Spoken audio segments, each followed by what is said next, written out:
bukan saingan dia. Dulu dia pernah bilang, saya tidak akan mau membuat orang numpang di kapal pesiar saya. Saya masih ingat, makanya dia itu nggak ngerti, saya ini intelek. Tiap hari dia bahas saya. Artinya kapal pesiarnya itu ditumpangi banyak orang dan kapal pesiarnya miring sudah. Tinggal dia tenggelam ke laut. Bilang nama saya, Rasman, ijazah kau palsu. Saya gulung kau. Bilanglah. Mau Richard, mau Hotman, bilang, saya gulung kalian. Itu pulang Bang Andar Sitomorang nanti dari Samosir kampungnya, lihat aja. RA, seorang anggota dari KAI, bukannya berdebat tentang materi hukum dengan seniornya, melainkan menyerang pribadinya. Terus satu lagi, di mana kau ketemu? Pribadi, ayo. Nggak berani dia. Bilang sama dia, tanya dia. Biar dia adu dulu. Orang Lagu Boti dengan orang Mandeling Natal, ayo. Saya dapat info ya, istri anaknya pun udah marah sama dia. Makanya saya bilang, istrinya, Boru Marbun, Itoku, bersuaralah. Ini kesempatanmu itu untuk bersuara. Bagaimana perasaanmu gitu. Karena Meriam Bellina itu kan di berita itu kan hidungnya sampai patah itu kan, retak. Lehernya katanya digigit. Itu gimana penyelesaiannya? Damai kah atau tidak? Kalau itu nggak damai, mungkin ya bisa jadi itu proses hukum lanjut. Udahlah Hotman, kau udah nggak ada nilai kau, ya.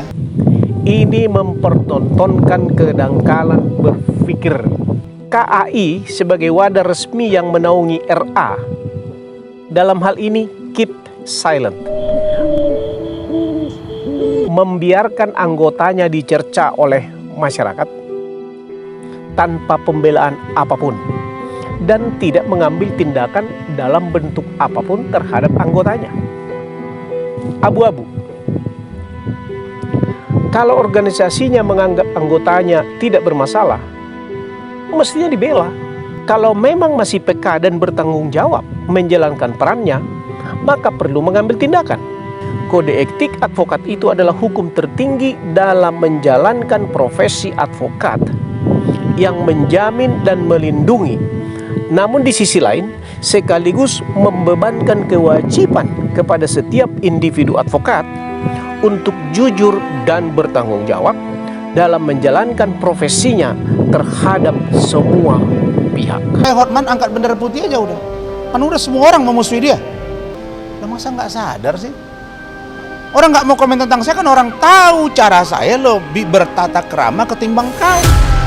Saya kira kali ini Hotman ketemu imbang dan baru dia tahu bahwa ternyata dia tidak ada apa-apanya.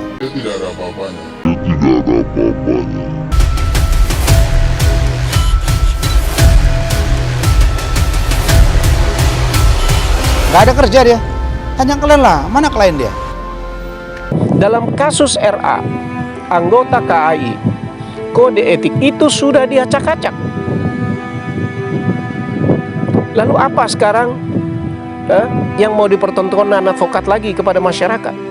Margaret Thatcher yang digelari The Iron Lady dari Inggris pernah berkata, ketika dalam perdebatan engkau menyerang lawanmu secara pribadi, secara personal maksudnya, itu berarti bahwa engkau telah kehabisan akal sehat.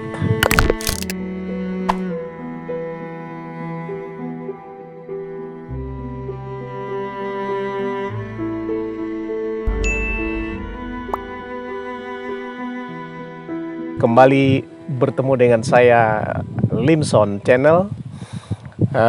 Salam bahagia, salam sehat, salam dari Gunung Salak kepada Anda kawan-kawan semua. Salam dari kebun. Kali ini Mr. Lawyer sedang berkebun, tetapi tidak bisa terlepas dari perasaan-perasaan sebagai seorang orang praktisi di bidang hukum. Kali ini edisi yang akan saya sampaikan adalah menggugat peran organisasi advokat sesuai dengan Undang-Undang Advokat.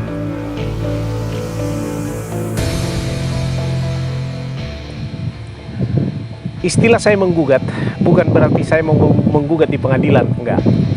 Akan tetapi mempersoalkan peran organisasi advokat. Dalam 3 bulan terakhir ini media sosial kita ya dijejali dengan pertunjukan-pertunjukan arogansi, ketidaktaatan terhadap kode etik advokat, saling serang para pengacara, bukannya memberikan nasihat-nasihat hukum, kesejukan dan ketentraman terhadap masyarakat, melainkan merendahkan profesi advokat itu sendiri, sehingga kita menyaksikan profesi advokat itu menjadi dagelan tidak bermutu. RA, seorang anggota dari KAI, bukannya berdebat tentang materi hukum dengan seniornya, melainkan menyerang pribadinya, sehingga saling serang pribadi masing-masing. Ini mempertontonkan kedangkalan berpikir. Mohon maaf kalau saya harus katakan ini, akan tetapi menurut hemat saya berpikir, saya menganggap ini adalah kedangkalan berpikir mereka yang memperdebatkan, mempersoalkan masalah-masalah pribadi di ruang publik. Margaret Thatcher yang digelari The Iron Lady dari Inggris pernah berkata, ketika dalam perdebatan engkau menyerang lawanmu secara pribadi, secara personal maksudnya, itu berarti bahwa engkau telah kehabisan akal sehat. Hal ini menjadi benar dan saya pikir cocok ini ya untuk menggambarkan situasi yang terjadi di antara para advokat sekarang ini. Terus terang, sebagai seorang yang berprofesi di bidang hukum, saya merasa malu menyaksikan keadaan ini.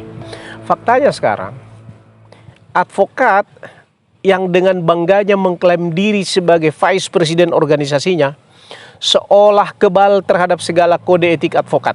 Di sisi lain, KAI sebagai wadah resmi yang menaungi RA, dalam hal ini keep silent, membiarkan anggotanya dicerca oleh masyarakat tanpa pembelaan apapun dan tidak mengambil tindakan dalam bentuk apapun terhadap anggotanya. Abu-abu. Kalau organisasinya menganggap anggotanya tidak bermasalah, mestinya dibela, karena organisasi itu adalah wadah tempat para advokat bernaung. Jangan diam. Kalau memang masih peka dan bertanggung jawab menjalankan perannya, maka perlu mengambil tindakan.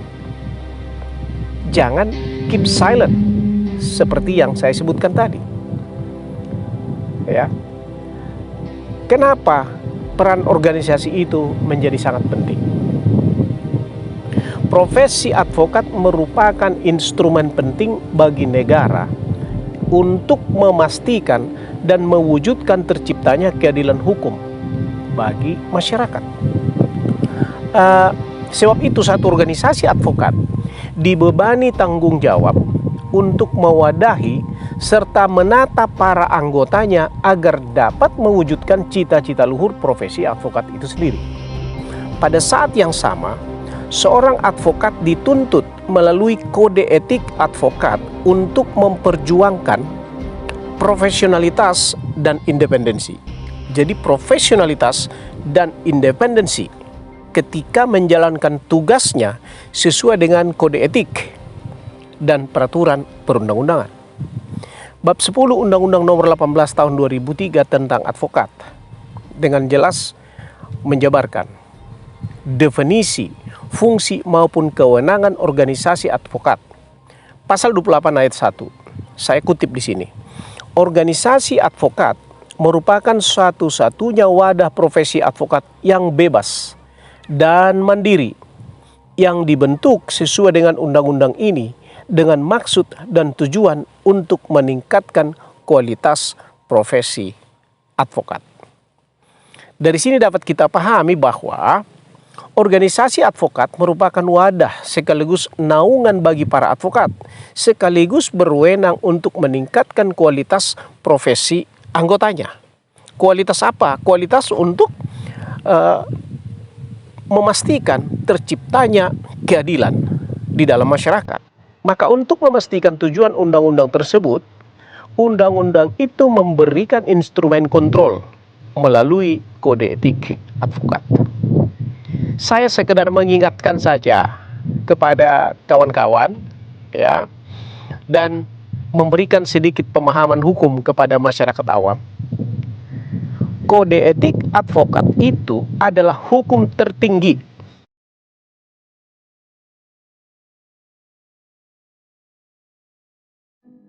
Saya ulangi, kode etik advokat itu adalah hukum tertinggi dalam menjalankan profesi advokat yang menjamin dan melindungi, namun di sisi lain sekaligus membebankan kewajiban kepada setiap individu advokat untuk jujur dan bertanggung jawab dalam menjalankan profesinya terhadap semua pihak. Jadi kode etik itu, ya, kode etik itu adalah hukum tertinggi bagi profesi advokat. Dalam kasus RA, anggota KAI, kode etik itu sudah diacak-acak. Lalu apa sekarang yang mau dipertontonkan advokat lagi kepada masyarakat? Yang mestinya menjunjung tinggi kode etik advokat itu. Oleh sebab itu, pesan saya sebagai anggota masyarakat maupun advokat, sesuai dengan perintah undang-undang advokat maupun kode etik advokat itu sendiri, setiap individu, setiap orang, setiap masyarakat dapat meminta, dapat menuntut dilaksanakannya kode etik ataupun undang-undang advokat itu.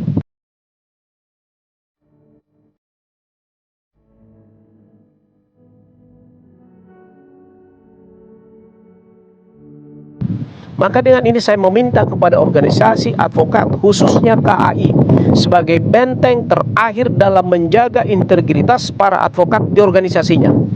Jangan seperti istilah orang Korea Utara, asalado, atau orang Jawa, sing penting ono, atau istilah orang Sunda, nu penting mah ayo wae.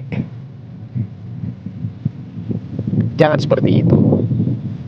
Mohon maaf kepada kawan-kawan di KAI, ya, kita cinta kepada profesi kita sebagai advokat.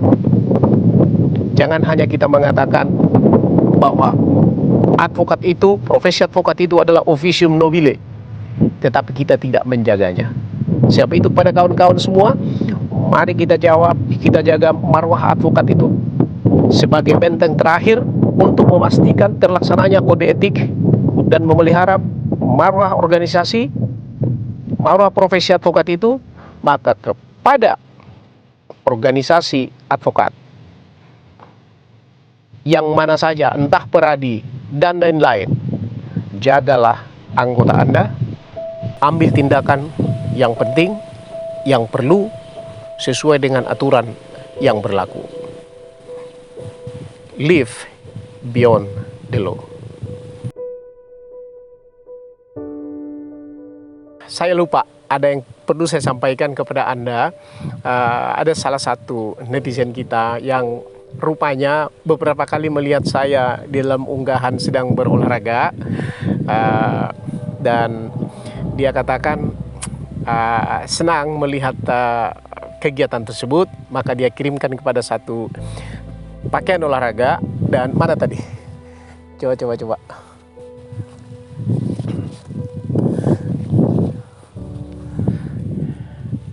Nah, ini dia.